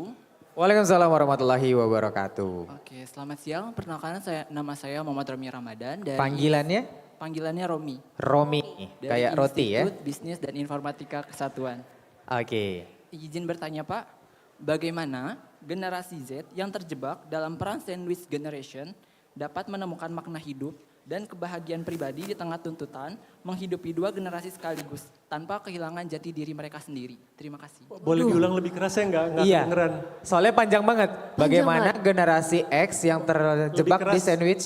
Diulangi ya, Boleh Pak. lebih keras nggak? Oke, bagaimana generasi Z yang terjebak dalam peran sandwich generation dapat menemukan makna hidup dan kebahagiaan pribadi di tengah tuntutan menghadapi 2 generasi sekaligus tanpa kehilangan jati diri mereka sendiri. Saya udah hafal sih. Oke, sudah bisa ditangkap Om Udah Giri? dapat ya, Om ya? Oke, Oke, mau langsung jadi dijawab atau kita, Kita tampung dulu? dulu aja. Yang sana tadi satu mbaknya. Silakan. Boleh tiga Boleh pertanyaan. angkat tangan dulu Mbak biar Yang bisa. paling Oh itu depan tadi, boleh iya, itu dia. silakan. Boleh silakan menyebutkan namanya dan asalnya dari universitas apa? Assalamualaikum warahmatullahi wabarakatuh. Waalaikumsalam warahmatullahi wabarakatuh. Om curhat dong gitu ya. Jangan ya. Nama saya Ramanda Dwi Sukma dari Universitas Bina Niaga Indonesia. Dipanggilnya Rara. Rara. Rara. Iya. Ini Kak cuaca. Iya. Bukan. Silakan. Pertanyaan ini sebenarnya mewakili sahabat saya yang sedang ikut Zoom sekarang. Oke. Jadi pertanyaannya itu adalah bagaimana cara mengelola emosi tidak sehat yang dapat membuat panik dan tremor berlebihan akibat dari perbuatan orang di luar kendali kita. Terima kasih. Wassalamualaikum Panik warahmatullahi dan wabarakatuh. tremor berlebihan. Betul, Ya. di luar kendali kita, betul ya. Padahal abis ini kita mau ke Zoom ya. Iya. Cuman karena temannya udah nitip ya udah ya. Diwakilkan di sini. Boleh selanjutnya satu pertanyaan Satu lagi? lagi berarti. Boleh resennya lagi? Oke, yang Oke, di tengah silakan. ya. Mbak yang tengah ini. Yang lain tadi nggak resen lagi. Oke, Mbak yang ini Mas. Oh mic-nya cuma satu ya? Nggak apa-apa lah ya, biar lari-lari. Boleh silakan Mbak. Cek. Baik, terima kasih Kak. Assalamualaikum warahmatullahi wabarakatuh. Waalaikumsalam Waalaikumsalam. warahmatullah. Selamat siang Om Piring, senang sekali bisa bertemu di Selamat siang. kegiatan hari ini dan kebetulan saya salah satu penggemar Om. Saya sangat menyukai buku Dalfager Guide Om, itu adalah salah satu alasan saya mungkin bisa berbicara seperti ini. Saya izin bertanya tadi tentang pertanyaan opini krisis yang sering keliru atau tidak ada bukti. Bagaimana cara mengimplementasikan analogi filosofi teras ini untuk kita yang punya kecenderungan memiliki pemikiran di luar kendali atau sering kita sebut overthinking. Oke, terima kasih. Namanya sih? Dewi dari Dewi, Universitas oke. Primagraha. Oke. Jadi udah ada 3 pertanyaan ya Om. Dari yang pertama Romi, Rara, dan Dewi. Boleh Dewi, silakan Om. Romi, Rara. Oke, silakan Om. Tadi yang pertama Rohit apa Romi. Rohit dari India. Ini Romi. Romi. Romi. Iya, Romi, Romi. oke. Kalau Rohit dari India, Om. Iya. Ini Romi, benar. Boleh silakan Om. Oke Romi, ini pertanyaannya susah banget dan saya nggak akan so tahu ya. Saya bukan pakar sandwich generation. Ya, saya pikir ini spesifik banget. Tapi paling dari sumbangsi saya begini, bukan lebih ke bagaimana sih mengelola emosi jadi sandwich generation kali ya, gitu. Dan buat saya bukan sandwich generationnya sih yang jadi masalah. Tetapi persepsi kita tentang sandwich generation menurut saya itu yang lebih penting gitu. Karena kita nggak bisa memilih kan nggak jadi sandwich generation, betul nggak? Beberapa orang ya situasi hidupnya menjadi seperti itu. Tidak semua orang yang menjadi sandwich generation itu bermasalah, betul nggak? Ada aja tuh, wow itu ada semangat banget temen di depan. Ada yang sandwich generation dan baik-baik saja gitu. Ya udah dijalanin aja. Nah, saya merasa untuk yang sandwich generation tapi banyak galaunya itu mungkin karena mungkin terlalu banyak mempertanyakan hal-hal yang di luar kendali. Misalkan, kenapa sih saya terlahir seperti ini? Kenapa sih saya harus ngurus orang tua saya gitu? Ini nggak fair. Orang lain kok nggak harus ngurusin orang tua dan ngurusin adik gitu kan. Jadi dia menjadi susah sendiri karena terlalu banyak ngurusin hal-hal toh yang di luar kendalinya gitu. Bahwa kenyataan bahwa bapaknya, orang tuanya mungkin bergantung pada dia, adik-adiknya bergantung pada dia. Gitu. Kalau energinya habis di situ, akhirnya energi yang tersisa untuk mengerjakan sesuatu yang produktif jadinya berkurang kan. Dan saya yakin teman-teman kamu yang sesama sandwich tetapi tetap stabil, tetap tenang, itu karena udah penerimaannya udah tinggi gitu. Dan fokusnya langsung, ya udah saya bisa apa gitu. Jadi saya pikir sandwich generation tidak bisa disamaratakan. Ada sandwich generation yang mentally resilient dan kita bisa belajar dari dia. Dan saya pun mungkin harus belajar dari dia loh. Gitu. Karena saya salut sama orang-orang yang sandwich generation dan tetap tekun, tetap sabar, tetap teguh gitu. Dan saya pikir salah satunya adalah karena mereka lebih fokus pada apa yang dibawa kendali mereka. Ya udah kalau ini kenyataannya saya bisa apa? Kuliah lebih cepat, misalkan kerja lebih cepat gitu ya, menyekolahkan atau membayar utang orang tua apapun itu gitu. Dan biarkan saya memberikan yang terbaik. Udah itu aja dulu. Gitu. Oke Romi ya. Mohon maaf kalau nggak terlalu mendetail. Pertanyaan kedua dari Rara. Oh ya, cara mengelola emosi dan sampai tremor ya, Rara ya, sampai tremor berlebihan. Oke, ini saya nggak tahu karena pertanyaannya sangat nggak spesifik karena nggak tahu situasinya kayak apa. Tapi saya boleh sharing pengalaman saya dulu.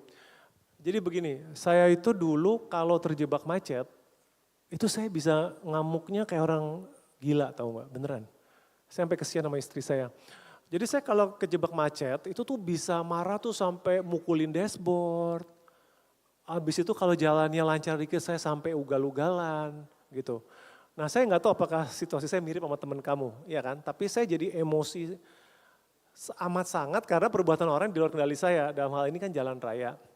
Nah kenapa saya sekarang lebih tenang sesudah belajar stoikisme? Karena setiap saya udah mulai emosi, itu saya berdebat sama diri sendiri, Rara.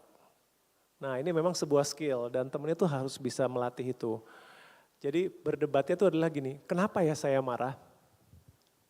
Gitu. Atau kenapa saya kesel banget? Itu harus terjadi percakapan dengan diri sendiri. Kebanyakan orang nggak berdialog dengan diri sendiri kan. Marah-marah aja kan, langsung emosi kan.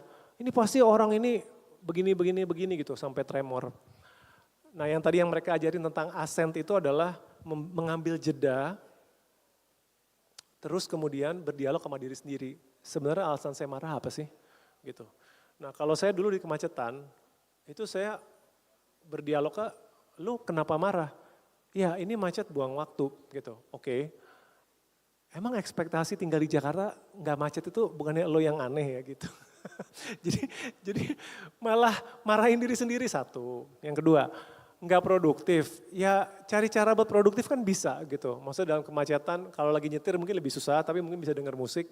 Tapi kalau lagi jadi penumpang, oh ya saya dulu jadi penumpang aja saya marah-marah Rara. Bayangin, udah nggak nyetir nih. Udah naik taksi, naik Grab, ngamuk-ngamuk. Ya saya nggak mukulin supir ojolnya sih, kalau nggak saya digebuk balik. Tapi saya meradang juga gitu. Dan baru saya berpikir betapa absurdnya emosi saya untuk hal yang di luar kendali. Gitu. Jadi di buku saya itu saya ada metode namanya STAR. Temennya mungkin boleh baca, STAR saya bilang. Kalau udah mulai keadaan udah mulai emosi, S-nya itu stop. Maksudnya mengambil jeda.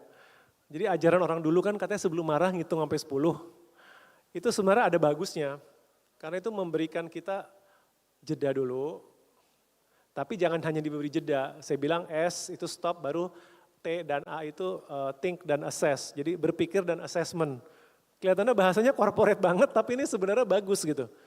Jadi dipikirin aja gitu. Oh saya marah sama orang ini, kenapa ya saya marah? Ada alasannya nggak saya marah? Apa saya marah banyak suzonnya? Ada berapa banyak kemarahan yang lahir sebenarnya karena kita suzon aja kan? Karena kita prasangka tanpa bukti. Gitu. Ada buktinya nggak saya perlu marah? Baru R itu respon. Gitu. Jadi jangan orang langsung respon tapi memberi jeda dulu, dipikirin dulu, baru responnya terakhir. Dicobain deh temennya, mungkin nggak langsung berubah, tapi kalau itu dilatih terus, nanti lama-lama kita kebiasaan mendebat diri sendiri. Kayak pastor pengusir setan itu. Jangan buru-buru ditengking setannya, karena mungkin gak ada setan buat ditengking. Gitu. Oke, Rara. Dewi, overthinking. Dewi mana tadi ya? Oh, Dewi, overthinking. Jadi, saya nggak tahu, Dewi kamu pernah mencoba meditasi mindfulness nggak? Belum ya? Itu sekarang udah ada app-nya loh. Gitu. Saya merekomendasikan sebenarnya belajar meditasi mindfulness. Jangan takut dulu, meditasi mindfulness itu bukan yang duduknya harus bersila, ribet gitu, enggak sama sekali. Itu duduknya santai dan itu tuh sebenarnya latihan menyadari pikiran sendiri. Dan itu saya ngebantu sih pas overthinking, karena saya juga overthinking orangnya. Cuman overthinking itu sebenarnya bukan yang nggak apa-apa. Dia bisa lebih dikelola kalau kita sadar bahwa saya sedang overthinking. Oh iya, saya lagi overthinking. Nah terus kunci yang kedua, jangan dilawan overthinking itu. Jadi saya pernah baca sebuah teknik yang bagus. Kalau kita overthinking, jangan dimarahin overthinkingnya. Analoginya bagus banget. Katanya bayangkan ada kucing tetangga gitu ya, yang masuk ke rumah kamu. Kalau kamu usir dia malah makin ngotot di situ. Padahal ada respon lain gitu. Biarin aja kucing itu di rumah itu, tapi terus kamu sibuk ngerjain yang lain. Bahkan dibilang kamu ngomong aja ke kucing itu, ya udah kamu di sini nggak apa-apa, tapi saya mau kerja dulu yang lain gitu.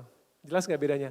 Daripada mengusir-ngusir si kucing yang pasti makin lama kalau overthinking itu makin diusir makin nggak mau pergi gitu. Jadi dia ngajarin bagaimana kalau kita lagi overthinking, pernah nggak kamu kerja sambil nyalain Spotify atau musik, tapi kamu kerja dan kamu nggak dengerin lagunya, atau TV dinyalain tapi kamu kerja, pernah? Kayak gitu kan? Teman-teman nggak terganggu kan? Teman-teman tahu ada TV nyala, ada musik nyala, tapi kan teman-teman bisa ngerjain yang lain kan? Nah itu mindfulness tuh ngajarin kayak gitu juga. Nggak apa-apa, biarin aja itu suara pikiran itu di latar. Yang penting kamu sadar, habis itu ya udah kamu di sini dulu, nggak apa-apa, tapi saya mau memilih kerja. Jelas bedanya ya, gitu. Coba deh pelajari mindfulness meditation, itu udah ada aplikasinya dan itu teorinya gampang, prakteknya menantang. Tapi teori cara ngerjainnya sebenarnya gampang. Oke, Dewi, semoga membantu. Terima kasih.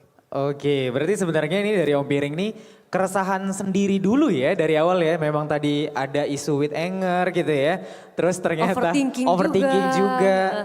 Jadi valid ya, udah merasakan dan bisa menanggulanginya.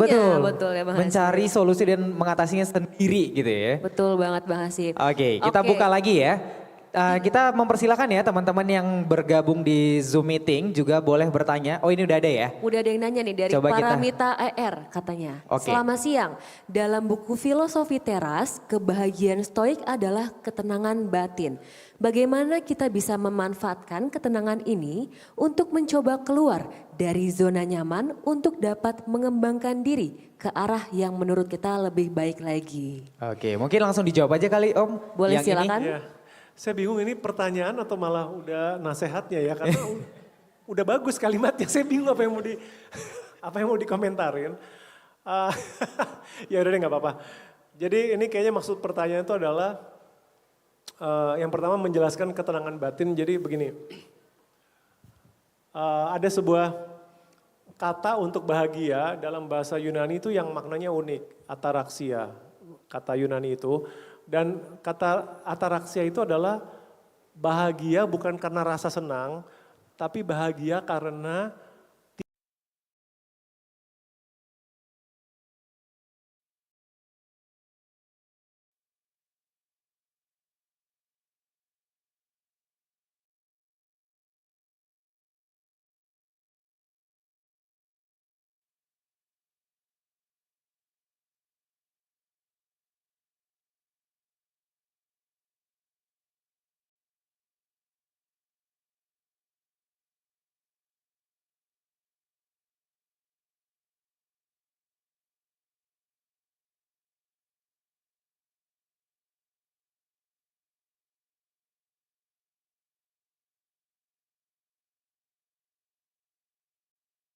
sesuatu yang senang dan kadang-kadang ngedapetin itu harus secara materi, buang duit dan lain-lain. Nah yang disebut ataraksia itu daripada kamu sibuk mencari kesenangan, lebih baik kamu menghilangkan kecemasan, menghilangkan kecemburuan, menghilangkan kejulitan, itu aja dulu. Dan ini konsep yang buat saya tuh kita sering nggak kepikir karena kita ngejar rasa senangnya, tapi nggak menghilangkan emosi negatifnya. Saya ambil contoh gini deh, kalau misalkan di ruangan ini, teman-teman ini kebanyakan suka durian apa enggak sih? Oh ada yang geleng-geleng juga. Kalau pete suka nggak? Nah pakai pete aja berarti. Nah kalau ruangan ini ada yang bawa ngumpetin pete dan ruangan ini bau pete banget gitu. Ada dua cara kan menyikapinya. Yang satu itu begini, kita beli parfum gitu kan, kita semprotin parfum, menyan, apapun lah itu yang bau lain. Ya supaya bau petenya ketutup. Oke. Atau daripada ribet nyari semprotan wangi, ya cari aja petenya dikeluarin. Jelas bedanya. Yang satu petenya tetap ada tapi ditutup-tutupi ya dengan bau wangi. Pendekatan yang kedua, hilangin aja si petenya gitu. Nah itu tuh yang digambarkan yang dibilang ketenangan batin versi stoik itu sebenarnya itu. Gitu. Kamu galau, kamu julid, kamu iri hati, kamu marah. Bukannya ini yang dihilangin, terus kamu kejarlah kesenangan, berharap menutupi itu. Ya silakan, tapi efektif atau enggak. Yang ada bau pete campur bau bunga gitu. Yang mau diajarkan adalah mendingan yang dihilangin emosi negatifnya. Nah itu yang tadi dimaksud penanya. Nah hubungannya apa dengan keluar dari comfort zone? Ya menurut saya otomatis kalau kamu bisa menghilangkan si bau pete itu atau emosi negatifnya, otomatis masuk keluar dari comfort zone tuh akan lebih pede. Misalkan gini, teman-teman disuruh jadi pembicara misalkan, atau menjadi MC pertama kalinya public speaking. Keluar dari zona nyaman nih, teman-teman biasanya nggak pernah public speaking. Gitu. Terus pikiran udah macam-macam kan, nanti gimana kalau gue diketawain, kalau gue salah, gue akan membuat aib gitu. Nah kalau itu bisa dibereskan, itunya gitu. Nah itu malah membuat teman-teman kan jadinya lebih pede maju. Nah itu sih kayaknya maksud pertanyaan yang bukan pertanyaan itu. Itu sebenarnya pertanyaan yang ngajarin malah bagus. Malah bagus ya, malah ngasih Iya. tahu ya, mau diskusi Iya. kali ya Om Iya. ya. Nah, udah cukup ya Om ya buat yang tadi ya. Mungkin terakhir ya, nih karena waktu ya, satu terakhir. Ya ibunya deh, udah Dari paling sit depan duluan kali ya, dia. boleh Langsung gini silakan, soalnya Ibu. tadi. Oke, boleh tolong teman-teman dibantu. disamperin yang paling depan. Iya, Bu mundur dikit Bu. Cantiknya kelewatan. Iya, cantiknya kelewatan. Harusnya Bang Hasib Bisa yang aja. ngomong. Iya, yang ini teman-teman nggak ada? Mic-nya? Oh ya, dari mic tadi Oke, ada ya? kita samperin aja ya Bang Hasib Iya, ya. karena Biar cantiknya kelewatan, saya Betul, datengin deh. mohon izin. Apotek tutup ya? Boleh silakan Ibu kenalkan diri dulu. Baik, terima kasih. Nama saya Selviani dari Universitas Profesor Dr. Mustopo Beragama, tetanggaan. Oke, tadi yang berkaitan dengan filsafat. Saya udah pernah ngambil mata kuliah itu dan saya bikin pusing banget itu tuh. Saya kan backgroundnya akuntansi, terus masuknya filsafat. Itu nggak nyambung banget. Yang tahunya saya cuman isi adalah kosong, kosong adalah isi, gitu ya. Oke, tadi kan filsafat adalah ini ya Bapak, artinya adalah kebijakan Ya, cinta. mencintai kebijaksanaan. Mencintai kebijaksanaan. Nah yang jadi pertanyaan adalah berkaitan dengan itu, kalau kita mempunyai keinginan tadi ya, ini kan saya profesinya sekarang sebagai dosen ya. Sebagai dosen berarti kan keinginan kita itu naik jabatan. Naik jabatan dan pada akhirnya adalah guru besar. Ya, itu adalah yang menjadi ambisi saya itu adalah menjadi guru besar. Berarti kan saya harus menyiapkan bahan-bahannya dari sekarang. Apakah itu boleh yang menjadi ambisi saya? Kan tadi masuk ke dalam emosi kan? Untuk ambisi, apakah boleh kita mempunyai ambisius terhadap guru besar tersebut? Menurut Bapak bagaimana? Terima kasih. Bagus pertanyaannya, terima kasih Bu Selvi. Tepuk tangan dong, yang mau jadi guru besar nih. Iya, Ibu Selvi ya. Benar. Bu, jawaban singkatnya nggak apa-apa banget Bu. Apalagi kalau caranya sesuai prosedur ya Bu ya, nggak 6 bulan jadi guru besar gitu ya Bu ya, terus menimbulkan kehebohan. Nah itu nggak apa-apa banget Bu, tapi pertanyaan Bu Selvi ini bagus sebagai pertanyaan terakhir. Karena begini, banyak yang menyalahartikan filsafat Stoa ini sebagai ngajarin apatisme.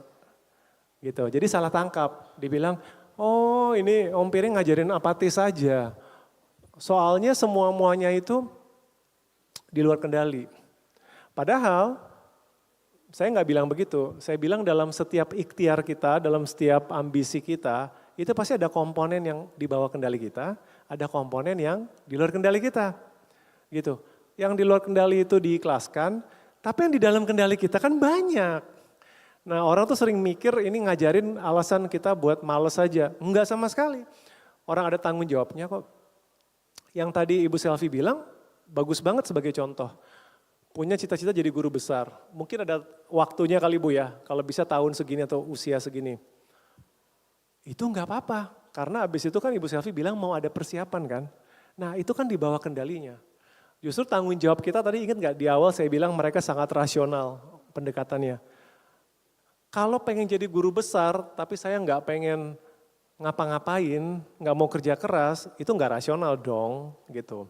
Atau saya mau ngarepin ordal gitu, atau pengaruh saya. Nah itu nggak etis, itu beda lagi. Tetapi kalau Ibu Selvi, saya mau jadi guru besar, dan secara rasional saya tahu saya harus menyiapkan, saya nggak tahu apa istilahnya, tesis, topik penelitian, ya kan? Terus dihitung balik, saya mungkin perlu sponsor, ya kan? Saya harus tahu jurnal mana saya masuk. Itu kan semua hal yang rasional dan bisa yang di bawah kendali Ibu. Perencanaannya loh, merencanakannya. Jadi itu nggak apa-apa, nah tapi di saat yang sama, pada saat melakukan itu selalu mengingatkan diri sendiri bahwa banyak loh faktor di luar saya, itu loh maksudnya. Ada banyak faktor di luar saya yang bisa menentukan perjalanan saya menjadi guru besar, ya kan? Misalkan persaingan dengan dosen lain, ya kan?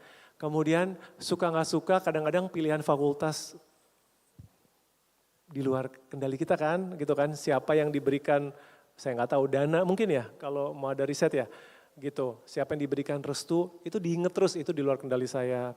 Saya boleh menentukan waktunya, tapi banyak faktor yang nanti bisa bermain. Jadi berikhtiar sambil ikhlas gitu loh Bu, sebenarnya maksudnya kombinasinya.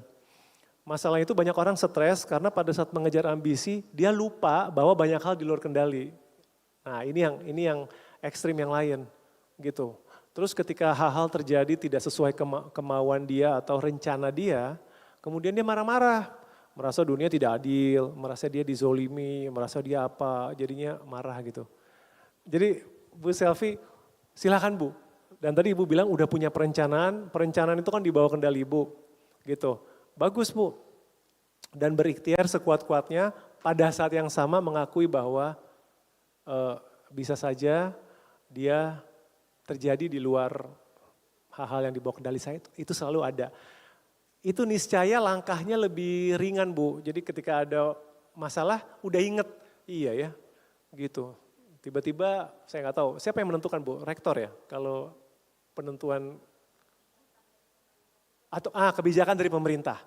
Ya, tiba-tiba ganti menteri, ganti sistem kan.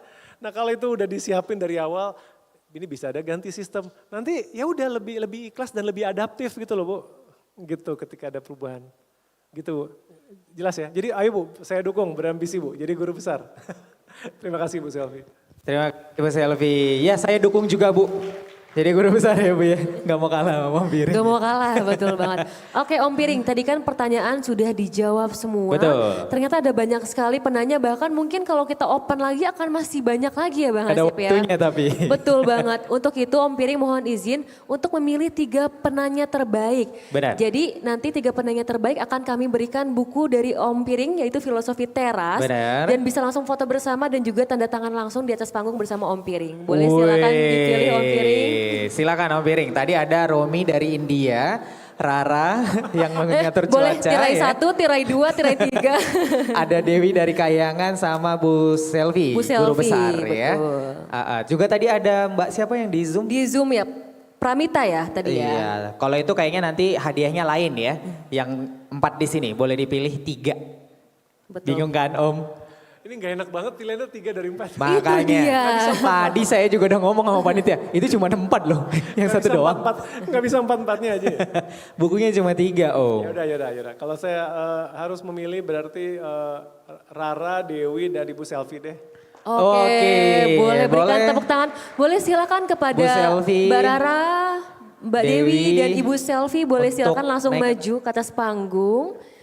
Dan akan diserahkan langsung buku. Boleh langsung bergegas ke Boleh atas silakan, panggung, diberikan menyesuaikan. langsung oleh Om Piring. Ya boleh tepuk tangan dong teman-teman semua buat penanya aktif kita dengan pertanyaan terbaik versi Om Piring ya dari Betul narasumbernya langsung ya. sekali. Langsung naik ke atas panggung. Iya. Jangan bingung, iya naik pakai kaki dulu ya. Ayo Oke. jangan grogi, jangan grogi. Pada bingung soalnya, pada grogi. kayaknya ini Bang Hasip. Boleh dikasih langsung dari Om Piring? Iya, langsung aja dikasih Om. Kalau saya ngasih nggak berkesan nanti. Oke, berikutnya selanjutnya, bergantian sama Bu Ibu Selvi. Kita doakan jadi guru besar ya, amin. Jangan turun, buru-buru amat. Foto bersama dulu Foto nanti. bareng dulu. Mungkin bukunya boleh ditunjukin Bu, dimajuin ke depan bukunya. Iya. Nah, gitu dia. Oke, Boleh, terus selanjutnya Mbak Rara. Mbak Rara tolong ya, sore ini jangan hujan, biar pulang ya. Tolong Nggak dikondisikan kehujanan. mau nonton Indonesia Arab. Iya, mau nonton Indonesia Arab soalnya. Oke, boleh berfoto bersama berempat. Oh, tanda tangan dulu boleh. Oh, iya. Pulpennya boleh tolong panitia. Langsung ingat ya tanda tangan gitu ya. Iya. Foto dulu barangkali ya. Foto dulu Om ya, Piring sambil boleh di nunggu. tengah, maju sedikit, agak geser ke kanan Sebelah saya. kanan. Geser ke sana dikit, rapat lagi. Oke, Oke. sudah pas. Oke. 1, 2, 3. Oke, boleh berikan tepuk tangan yang meriah untuk Mbak Rara, Mbak Dewi, dan juga Ibu Selfie. Boleh, langsung ditodong tanda langsung tangan todong. ya. Takut lupa Boleh, katanya. silakan, boleh, Iya, boleh. boleh lah ya, boleh lah ya. Mohon izin ya Om. Oke, nah jangan ini ya teman-teman, jangan berkecil hati karena di kesempatan berikutnya, di sesi kita berikutnya akan ada juga hadiah yang akan kita berikan ya Betul, pada teman-teman. masih banyak banget hadiah yang akan kita berikan. Banyak banget pokoknya. Karena setelah ini kita akan ada games juga nih Bang Hasib. Betul, kita akan ada games. Om Piring kami mohon kesediaan tetap di atas panggung. Teman-teman boleh kembali ke tempat duduk. Kami mohon kesediaannya kepada Bu Lita untuk dan dapat. juga Pak Indra. Pak Indra juga untuk dapat, benar, iya. Iya, nanti saya panggil semua Bu. Oh iya Bu, tenang Bu. Audiensnya kita panggil karena semua Iya. juga bisa Bu. Benar, jadi Bu Lita dan Pak Indra untuk dapat memberikan pelakat ya, kenang-kenangan dari acara ini. Boleh didampingi juga Bu Rena dan juga Pak Reko. Pak Reko. Bu Rena, oke. Bu Rena nggak ada Bu. Oke, boleh silakan Bapak Ibu. Dan inilah dia pelakat penghargaan, pelakat apresiasi kepada narasumber kita hari ini yang udah banyak banget sharing ya Bang ya. Benar. Terkait krisis, entah itu quarter life crisis atau midlife crisis ya ternyata Betul, ya Bang ataupun Hasib. krisis-krisis lainnya, ya. Betul. Jadi jangan dilihat dari bentuk ataupun harganya ya Om. Mudah-mudahan nanti kalau ngelihat ini pas dipajang di lemari, oh ini pas kemarin aku isi webinar nih. Betul banget. Di acaranya Edukasi Cortex dan Bincang Literasi 2024. Betul sekali ya. Bang Hasib. Nah sekarang ini masih mau kita kerjain juga nih. Oh iya. Masih mau foto bersama ternyata. Ada Bu Rena.